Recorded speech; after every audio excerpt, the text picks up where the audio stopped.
Hello fellow painters, it's time for the third hero for my little diorama. It will be the Necromancer. The painting scheme that I used in this recording you can easily use for your Soulblight Gravelords, for your vampires, so I hope you're gonna enjoy it. If you do enjoy my painting blogs, comment down below, like the recording, subscribe to the channel, but in the meantime grab your paints, brushes and let's start.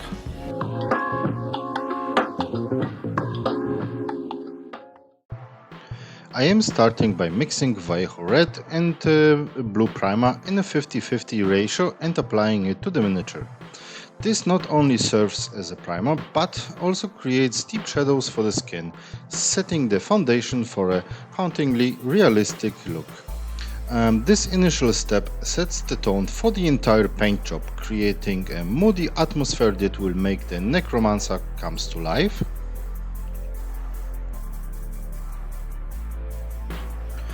Now I am using Vallejo Light Brown as the primary color for the entire miniature.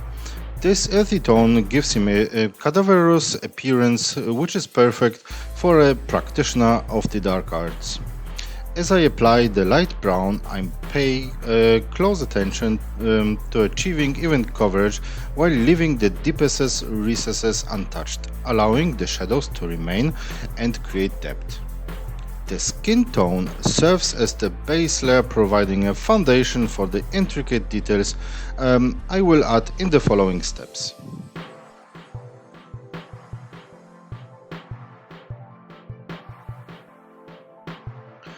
To bring out the details of the whole miniature, I am applying Vallejo Aged White as the highlight to the most raised areas. These steps adds dimension and realism to his complexion. The contrast between light brown base and the aged white highlights starts to define the character's eerie appearance, making him appear more lifelike.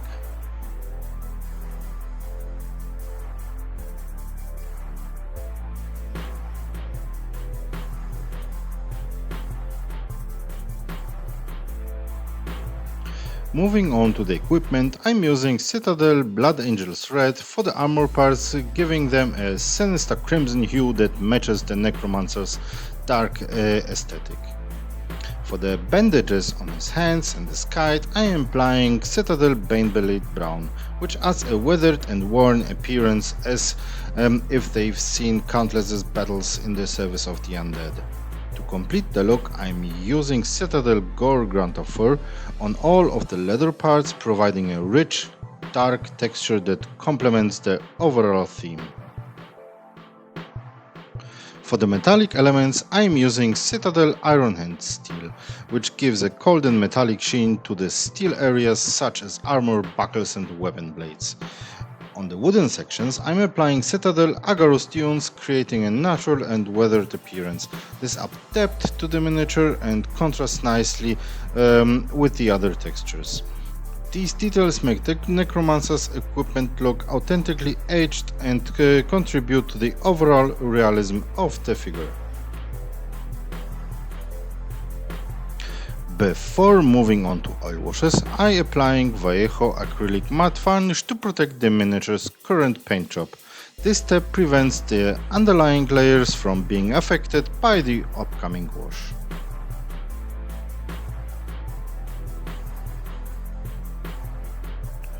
Now let's tackle the hair. I'm starting with Vallejo black as the basic color for the Necromancer's hair, which adds a stark contrast to his pale complexion.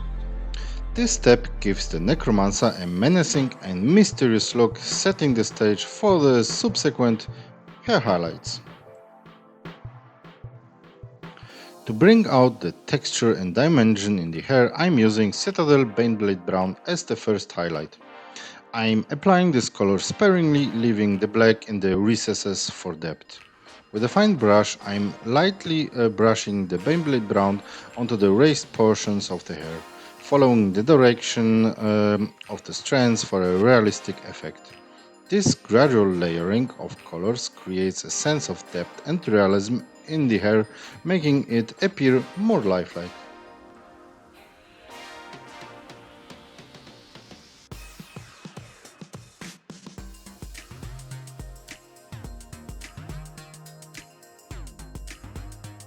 Now I am creating a second highlight for the hair by mixing Citadel Baneblade Brown with Vallejo Ice Yellow. This lighter tone adds depth and contrast to the strands. With the lighter touch, I'm applying this mixture to a smaller area of the hair, focusing on the tips and the highest points where the light would naturally catch.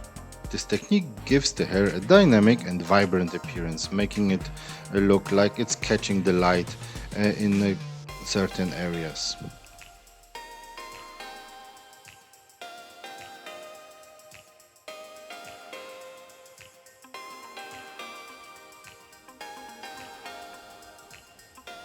Continuing with the hair highlights, I'm using Vallejo Ice Yellow as the third and even lighter highlight. At this stage, I'm applying this color to an even smaller area of the hair. With precision, I'm focusing on the very tips and the most raised portions of the hair strands. This step creates a striking contrast and adds a sense of luminosity to the hair. By gradually building up the highlights, we are giving the hair a layered and realistic appearance, as if it's catching different intensities of light.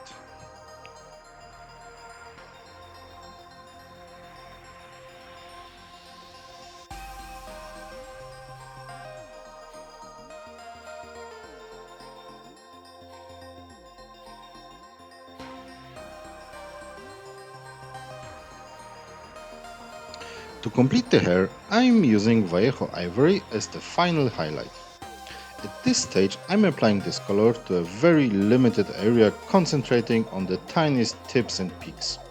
This ultra bright highlight adds a touch of brilliance to the hair, making it look truly radiant.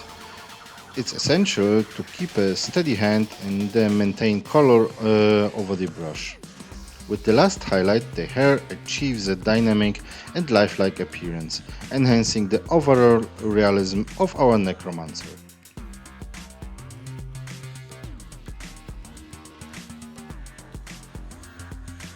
Now it's time to create depth and shadows on the entire miniature.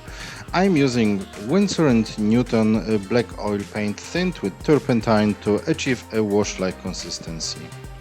This step adds dimension and realism to the whole miniature, making it look more three-dimensional and enhancing the overall look of our necromancer. Apply this oil wash only on the armor areas, leather areas and all the bandages areas.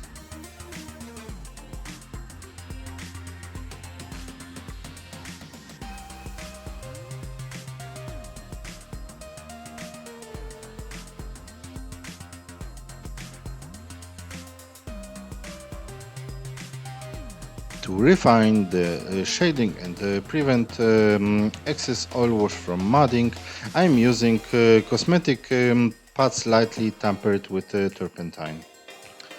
I'm removing any excess oil wash while ensuring that the wash remains in the deepest recesses, creating a natural shadow effect. This step is crucial for achieving a well-balanced look, as it allows us to control the intensity of shadows and highlights.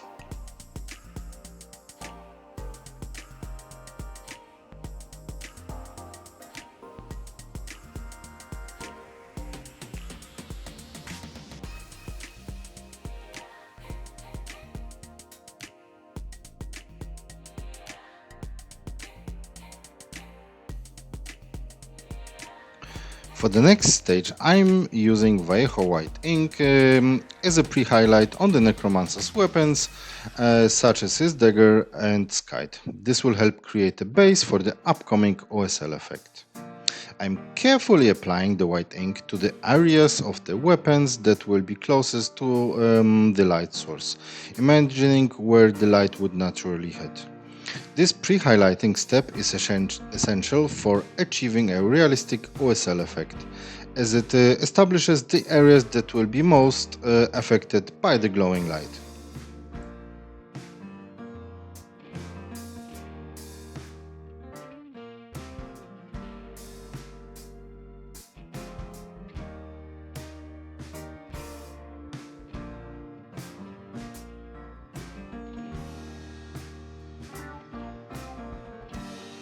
Now I'm transitioning to the sky, starting with the Citadel Aromatic Blue as the primary color. These cool blue tones serve as the base for the sky's eerie glow. As I apply the blue paint, I'm leaving the central portion of the sky blade white. This will represent the strongest point of light where the ocell effect will be most pronounced. The aromatic blue sets the foundation for the magical aura surrounding the weapon, creating an otherworldly appearance.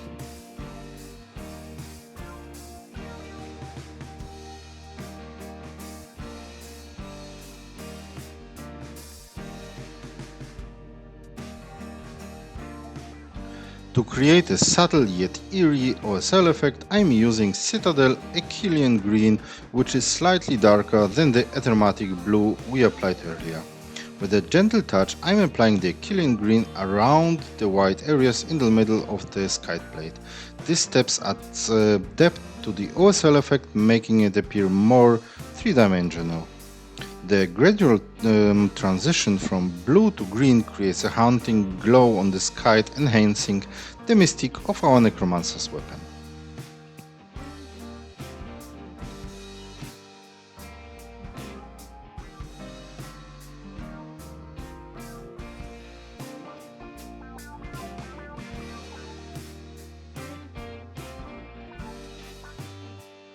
Now I am using gouache white for edge highlights near the OSL effect. Gouache paint is water activated, making it perfect for creating soft eternal highlights. With a fine brush, I'm carefully applying the gouache white along the edges of the sky plate, particularly around the areas where the magical light is most intense. Gouache white's transparency allows us to achieve a subtle, otherworldly glow, giving the sky a truly magical appearance.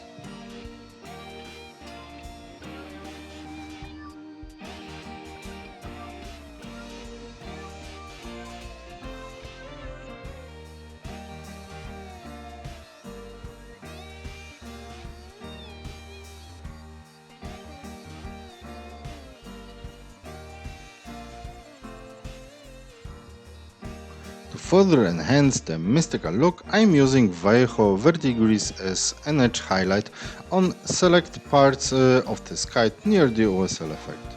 With precision, I'm applying this greenish blue tone to specific areas where the magical aura would cast a subtle glow, creating a sense of enchantment. The combination of colors and highlights in this step adds depth and complexity to the OSL effect, making the sky appear truly enchanted.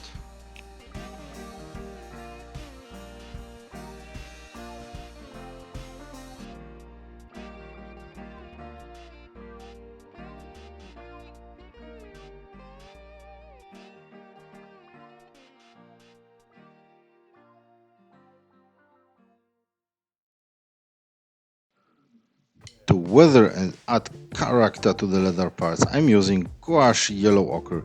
This paint not only simulates wear and tear, but also serves as an edge highlight. Using a fine brush, I'm carefully applying the gouache yellow ochre along the edges of the leather sections, giving them a distressed and aged appearance. This step breaks down textures of the leather, making it look weathered and well used, which suits out Necromancer's dark and mysterious persona.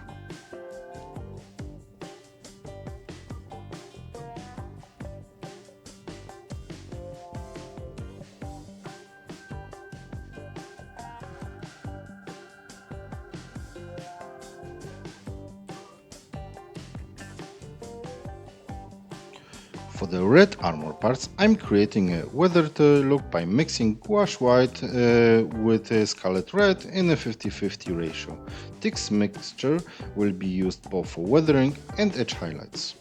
With a delicate touch, I'm applying this mixture along the edges of the red armor, replicating the natural wear and tear that comes with battle. This step not only adds realism to the armor, but also complements the overall theme of the Necromancer, suggesting that he's seen his fair share of dark conflicts.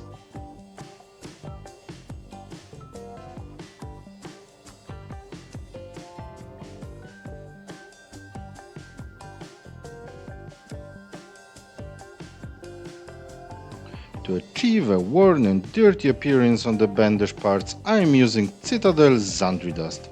This paint mimics the accumulation of dust and dirt over time.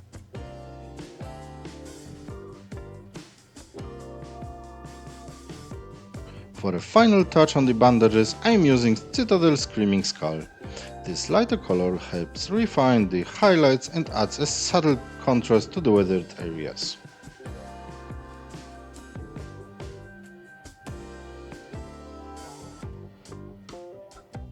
To create a sense of depth and shadow, I am using Citadel Basilicanum Grey with an airbrush from below the miniature. This technique enhances shadows on the armor, iron and leather parts. With the airbrush, I am carefully applying the Basilicanum Grey from a low angle, concentrating on the other sides and recesses areas of these components. This step gives the miniature a sense of three-dimensionality, making it appear more lifelike and adding a finishing touch to our necromancer's overall appearance, and additionally it blends all the applied colors.